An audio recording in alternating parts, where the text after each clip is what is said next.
Herkese merhaba arkadaşlar, kanalımıza hoş geldiniz. Mert Ramazan Demir tatil için Birleşik Krallık'a gitti.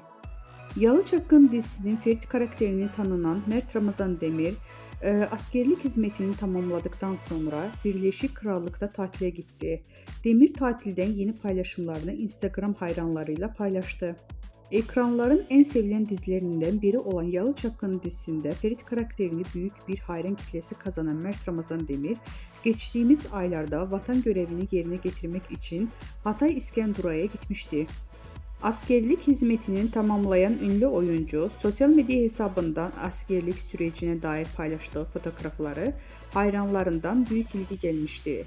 Yemin töreninde paylaşılan karelerde oldukça dikkat çekmişti.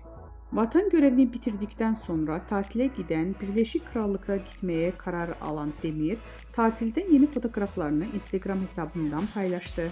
Küçük Haziran notuyla yaptığı paylaşımı takipçileri tarafından büyük beğeni topladı. Demir'in tatil anları sosyal medyada kısa sürede ilgi gördü.